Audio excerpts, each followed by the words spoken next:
Hi.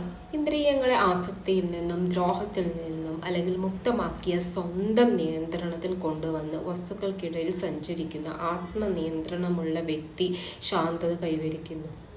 Bhagavad Gita 64 പറയുന്നു.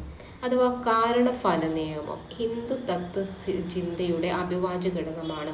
ഈ നിയമത്തെ കർമ്മം എന്ന് വിളിക്കുന്നു. അതായത് പ്രവർത്തിക്കുക. നിലവിലെ ഭാഷ അല്ലെങ്കിൽ നിഘണ്ടുവിൽ ഇതിനെ നിർവചിക്കുന്നത് ഒരു വ്യക്തിയുടെ തുടർച്ചയായ അസ്തിത്വാവസ്ഥയിലൊന്നായി പ്രവർത്തനങ്ങളുടെ ആകെ തുകയായിട്ടാണ്. അഥവാ അടുത്തതിലേക്കുള്ള അവൻ്റെ വിധി നിർണ്ണയിക്കുന്നത് ഇതായി കാണുന്നു. അഥവാ ഒരു സംസ്കൃതത്തിൽ കർമ്മം എന്നാൽ മനഃപൂർവ്വമോ അല്ലെങ്കിൽ അറിഞ്ഞോ ചെയ്യുന്ന ഒരു ഇച്ഛാശക്തിയുള്ള പ്രവൃത്തി എന്നതാണ്.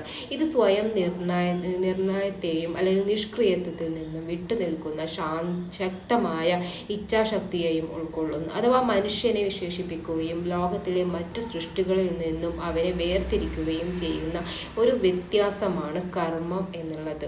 അഥവാ പ്രകൃതി നിയമം പറയുന്നത് ഓരോ പ്രവൃത്തിയും തുല്യവും വിപരീതവുമായ ഒരു പ്രതിപ്രവർത്തനം സൃഷ്ടിക്കുന്നു എന്നതാണ്. അഥവാ ന്യൂട്ടന്റെ തത്വത്തെ അടിസ്ഥാനമാക്കിയാണ് കർമ്മ സിദ്ധാന്തം പ്രവർത്തിക്കുന്നത്.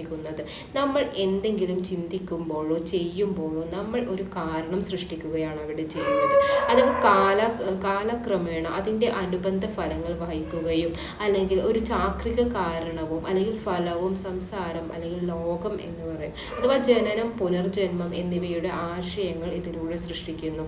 ഒരു മനുഷ്യൻ്റെ വ്യക്തിത്വത്തെയോ അല്ലെങ്കിൽ ജീവാത്മാവോ അതിൻ്റെ പോസിറ്റീവ് അല്ലെങ്കിൽ നെഗറ്റീവ് പ്രവർത്തനങ്ങളുടെ കർമ്മത്തിന് കാരണമാവുന്നു. അഥവാ കർമ്മം എന്നത് ശരീരത്തിൻ്റെയോ മനസ്സിൻ്റെയോ പ്രവർത്തനങ്ങളാവാം. അഥവാ കർമ്മം ഉടനടി ഫലം നൽകുന്നതോ അതോ പിന്നീടുള്ള ഘട്ടത്തിലാണ് എന്നത് പരിഗണിക്കാതെ തന്നെ